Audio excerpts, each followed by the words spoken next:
Hello friends, ఈరోజు mini ఎల్ఈడికి సంబంధించిన mini LED టీవీకి రివ్యూ చేద్దాం. సో మోడల్ వచ్చి ఇందులో E8 మోడల్ అనమాట. సో ఇందులో వచ్చి సైజెస్ వచ్చి మనకి ప్యానల్ సైజ్ వచ్చి 55, 65, 75 ఇంచెస్ వస్తుంది ఈ ప్యానల్ సైజెస్.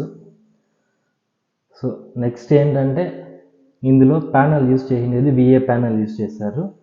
తర్వాత బ్యాక్లైట్ టెక్నాలజీ వచ్చి మినీ ఎల్ఈడికి సంబంధించిన బ్యాక్లైట్. సో తర్వాత ఇందులో మనకి ప్యానల్లో వచ్చి నెగిటివ్లీ 144 హర్ట్స్ గేమింగ్ మోడ్ కూడా ఉంది. సో ఈ 144 హర్ట్స్ యూస్ చేసుకొని మనకి లో లైటెన్సీ మోడ్, చాలా ఇన్పుట్ తక్కువ మార్జిన్ ఇన్పుట్తో మనం గేమ్స్ ఆడుకోవచ్చు అనమాట, లాగ్ ఉండకన్నా. సో ఇది బాగా సపోర్ట్ చేస్తుంది. సో మెయిన్గా మనం ప్రొసెసర్ విషయానికి వస్తే ఇందులో హైవ్యూ AI ఇంజిన్ వాడారు, AI ప్రాసెసర్ వాడారు. ఇది ఏం చేస్తుందంటే AI ఇమేజ్ని ఎన్హాన్స్ చేస్తుంది, తర్వాత AI సౌండ్ని ప్రాసెస్ చేస్తుంది. ఓకే, సో ఇదేమంటే మనం కంటెంట్కి సంబంధించిన మన కంటెంట్ ఎలా మూవ్ అవుతా ఉంటుందో దానికి తగ్గట్టు సౌండ్ని ప్రొడ్యూస్ చేస్తుంది.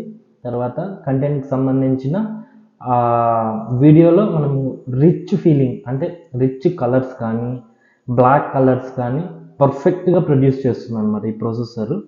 అలాగే గేమింగ్ కూడా బాగా సపోర్ట్ చేస్తుంది ఈ హైవ్యూ ఇంజిన్ అనేది. సో మంచి ప్రాసెసర్ వాడారని చెప్పుకోవచ్చు ఈ హైసెన్స్లో. సో ఇప్పుడు సాఫ్ట్వేర్ విషయానికి వస్తే ఇది విదా ఆపరేటింగ్ సిస్టమ్తో వస్తుంది. సో విదా ఆపరేటింగ్ సిస్టమ్ అంటే మనకి ఆల్మోస్ట్ అందరికీ తెలుసు, మనకి ఎక్కువగా హైసెన్స్, తోషిబా బ్రాండ్స్లో యూజ్ చేస్తుంటారు. సో ఇది చాలా లైట్గా ఉంటుంది ఆపరేటింగ్ సిస్టము. సో లైట్గా ఉండడం వల్ల ఇది ఫాస్ట్గా ఉంటుంది, తర్వాత స్మూత్ ఎక్స్పీరియన్స్ వస్తుంది ఆపరేటింగ్ సిస్టంలో. సో యూజ్ చేయడంలో ప్రాబ్లం లేదు, కానీ మనకి మేజర్ ప్రాబ్లం ఏమంటే మనం ఏదైనా యాప్స్ డౌన్లోడ్ చేసుకోవాలంటే లిమిటెడ్గా ఉంటాయి అన్నమాట ఇందులో ఇది ఆపరేటింగ్ సిస్టంలో.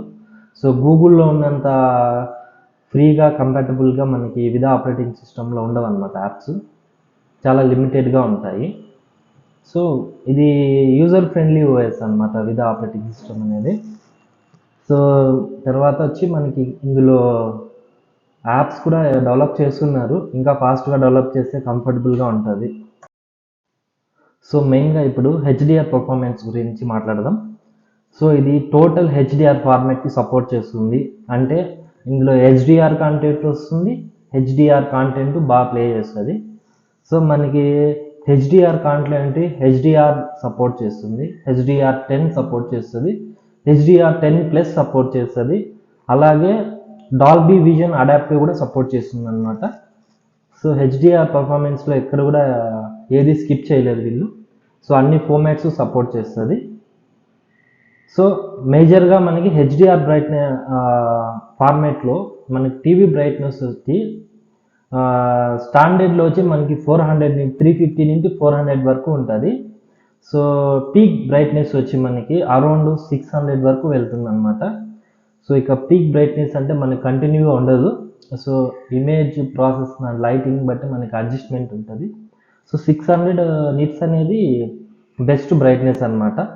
సో మనకి బ్లాక్స్ కానీ ఇమేజ్ ప్రాసెసింగ్లో కానీ కలర్స్ కానీ సో అన్నీ మనకి నీట్గా కనపడతాయి 600 నిట్స్ అంటే. సో వీళ్ళు బ్రైట్నెస్ విషయంలో సో 600 అయితే బెస్ట్ అనమాట. సో నెక్స్ట్ వచ్చి మనం సౌండ్ గురించి డిస్కస్ చేద్దాం. ఓకే, సౌండ్లో వచ్చి ఇందులో మనము 61 వాట్ డైలాగ్ ట్యూన్డ్ సినిమా సౌండ్ని ఇచ్చారనమాట. ఓకే, ఇందులో వచ్చి ఇన్బుల్ట్ సబూఫర్ కూడా ఉంది. సో సబూఫర్ కూడా మనకి బేస్ పంచ్ కూడా బాగుంటుంది. ఓకే, సో తర్వాత వచ్చి ఇందులో మనకి డాల్బీ ఆడియోకి సపోర్ట్ చేస్తుంది. డాల్బీ ఆడియో అంటే మనకి డాల్బీకి సంబంధించిన అన్ని ఫార్మాట్స్ సపోర్ట్ చేస్తాయి. ఎగ్జాంపుల్ వచ్చి Dolby digital plus, Dolby true HD, తర్వాత డాల్బీ యొక్క టాప్ మోస్ట్ ఆడియో ఎక్స్పీరియన్స్ వచ్చి డాల్బీ అట్మాస్ అనమాట. సో ఇది డాల్బీ అట్మాస్ కూడా సపోర్ట్ చేస్తుంది.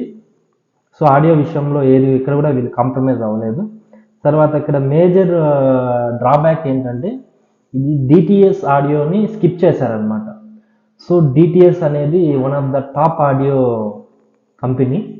సో ఈ డాల్బీ కన్నా డిటిఎస్లో కూడా మనకి సౌండ్ కానీ ఆ బేస్ కానీ క్లారిటీ కానీ సూపర్గా ఉంటుంది అనమాట.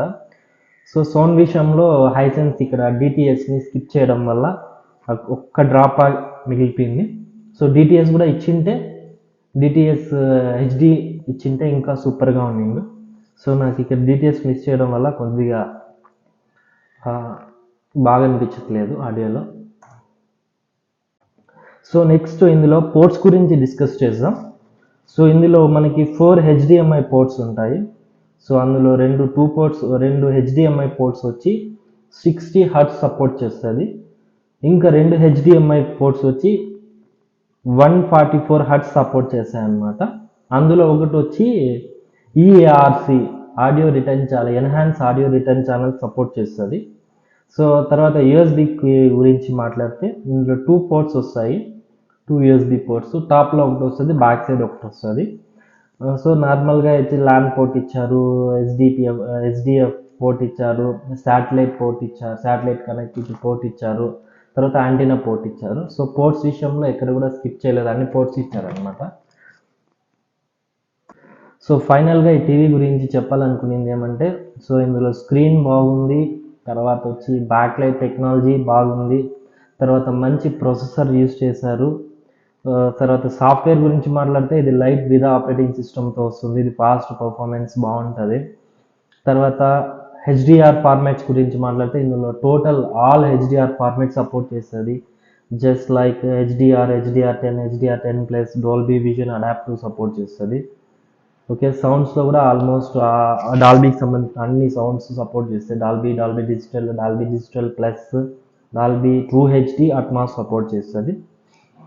ఓకే, సో తర్వాత వచ్చి మనకి పోర్ట్స్లో 144 హర్ట్జ్ ఇవ్వడం వల్ల గేమింగ్ కనెక్ట్ చేసుకొని PS5 కూడా మనము 144 హర్ట్జ్లో గేమ్స్ ఆడుకోవచ్చు. సో ఈ విధంగా ఇది అన్ని పోర్ట్స్కి సపోర్ట్ చేస్తుంది.